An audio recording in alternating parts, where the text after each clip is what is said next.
who would win in a battle between Hulk, Red Hulk, Juggernaut, Bane, and Apocalypse? Hulk's strength increases with his rage, making him a limitless force of power. His superior durability and instant regeneration make Hulk one of the most difficult beings to defeat in the Marvel Universe. Red Hulk Thaddeus Ross Red Hulk possesses strength on par with Hulk, but has an edge with his ability to absorb energy and heat, amplifying his power to terrifying levels. Along with rigorous military training and strategic combat skills, Red Hulk is not only powerful but also highly cunning in battle. Juggernaut Kane Marco, once Juggernaut gains momentum, he is nearly unstoppable. He possesses immense strength and durability, augmented by magical power that protects him from most forms of attack. This makes Juggernaut a formidable challenge difficult to defeat. Bane is known for his sharp intelligence, strategic thinking, and impressive physical strength, especially when enhanced by the Venom drug. However, in terms of raw power, he is weaker than the other characters on this list. Apocalypse Ain Sava Neuropocalypse is one of the most powerful mutants with an array of abilities such as super strength, telepathy, shapeshifting, and the ability to manipulate his molecular structure. Coupled with advanced technology and the ability to adapt to any combat situation, Apocalypse is a fearsome opponent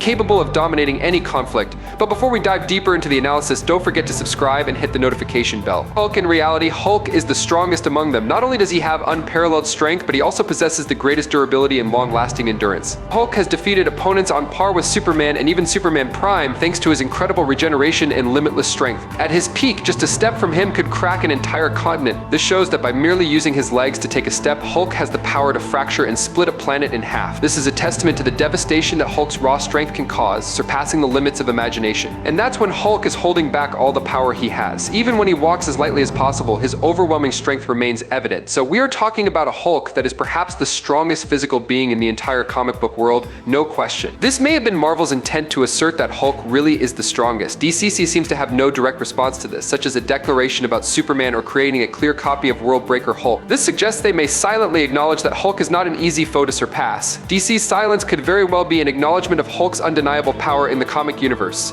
Juggernaut's primary power is his unstoppable momentum. Once he begins charging forward, nothing can stop him. This power comes from Sidorak, the deity who grants Juggernaut his extraordinary abilities. However, it's important to note that Juggernaut's strength is mystical and not entirely his own. But what makes Juggernaut unique isn't just his physical strength, but also his unwavering determination. Yes, he is immensely powerful and nearly invincible, but that's not all. And what about Hulk?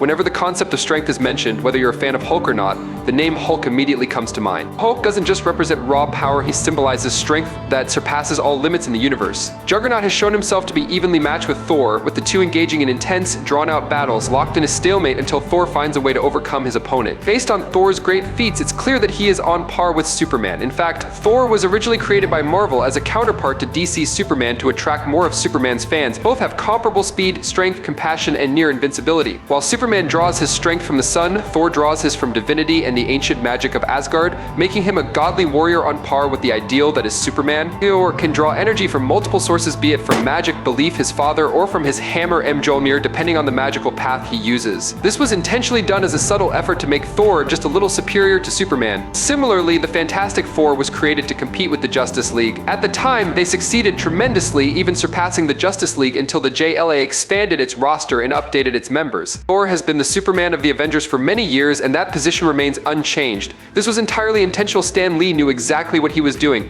Thor was even summoned by the Nazis as a villain during the Golden Age. This says a lot about Stan Lee's intentions when he rescued Thor from that controversial past and positioned him as Marvel's Superman as an Ashkenazi Jew. Stan Lee wanted to subtly send a message to his readers, especially minorities, about his view of Superman without directly stating it. Now, it is clear that Thor has power comparable to Superman. When there are skeptics about this comparison, Marvel took a controversial approach by creating a knockoff Superman Prime with just enough changes to avoid lawsuits of the character being Gladiator.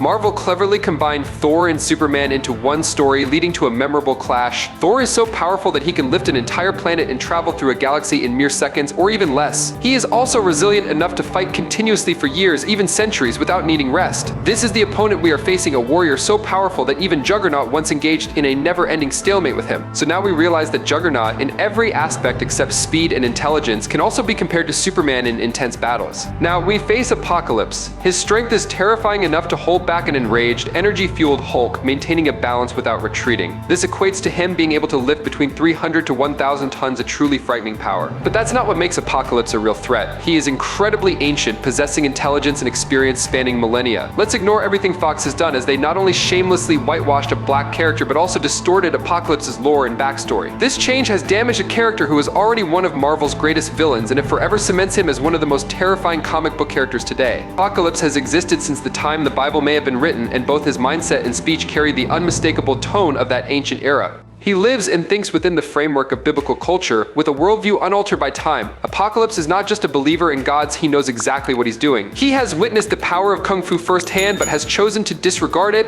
continuing to use ancient combat techniques, primitive strategies that have always been effective throughout the millennia. However, the most frightening thing about Apocalypse is not his combat skills, but his intelligence and cunning. He is not simply a warrior, he is a strategist, a shrewd schemer who can defeat his enemies mentally with sharp, calculated words delivered with cold precision. Even when Hulk faces Apocalypse, the battle would feel like the world's strongest man going up against an ancient Jewish priest, one who not only possesses profound wisdom but knows how to wield it with great shrewdness. So Apocalypse isn't just a physical fighter. Even with the ability to overpower Hulk in hand-to-hand combat, he wouldn't choose to do so unless it served a long-term purpose. Apocalypse always looks beyond immediate battles, as he isn't just focused on winning in the moment but is always calculating his next move for eternal domination, seizing every opportunity to solidify his position and power for the future. The core issue here is which versions of Hulk and Apocalypse are being compared. If we're talking about Worldbreaker Hulk or Immortal Hulk, then without a doubt Hulk would take the upper hand. These versions of Hulk reach terrifying levels of strength, surpassing all limits. However, if it's not one of these versions, Hulk would be at a significant disadvantage and could be defeated. On Apocalypse's side, if he has access to celestial technology, he could muster enough strength to win. But overall, I would still bet on Hulk. The main reason is that Hulk's rage has no limits, and the angrier he gets, the more his strength explodes, continuously growing, making him an unstoppable force in any battle.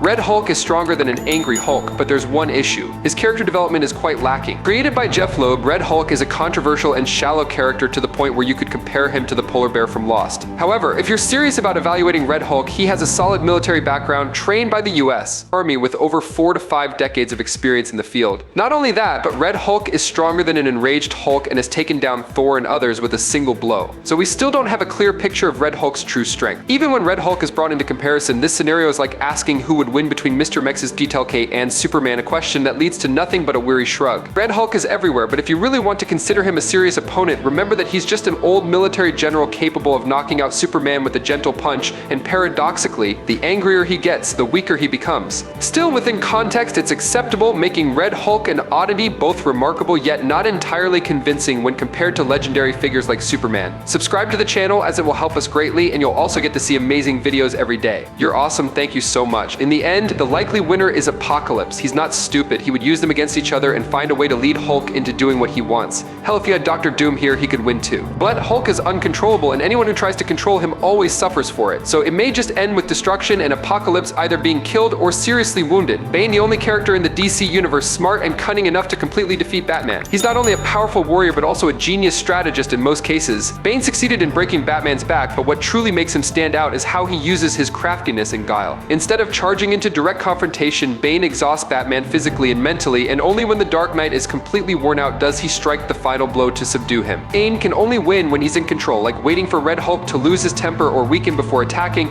or draining the gamma energy from Green Hulk to gain the upper hand. But in a battle royale scenario, where he can't control the elements, Red Hulk, a combat machine with decades of experience, immense strength, and a pretty fiery temper, literally might take the upper hand. Ross, instead of fully leveraging his massive strength, often relies heavily on his military training and weapon expertise. However, against most opponents, except Bane, conventional firepower doesn't do much, rendering much of Ross's skill set useless in superhero clashes. Despite his tactical mind and combat prowess, Ross is often depicted as impulsive and prone to being ruled by his emotions. He does have a particular advantage over Green Hulk thanks to his ability to absorb gamma energy from Banner, weakening Hulk. But don't forget, Banner has an almost limitless supply of gamma energy, and this allows Hulk to quickly overpower and defeat Red Hulk, sometimes to the point of knocking Ross unconscious, no matter what tricks he uses. Hulk was created as a trump card when it comes to sheer strength. His power is his defining trait. Marvel has preached endlessly about Hulk's rage and limitless strength for over 50 years. But mention this to some people and they'll tell you it's impossible or that no one can be angry forever even if Hulk is the embodiment of rage and emotion.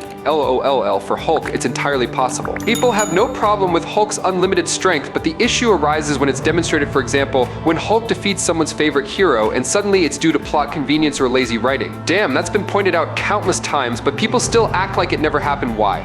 Either they don't like him or they don't know much about him. What do you think? Let us know your thoughts. We really want to hear from you. Thanks for watching. That's today's video. We'll stop here. Thank you so much.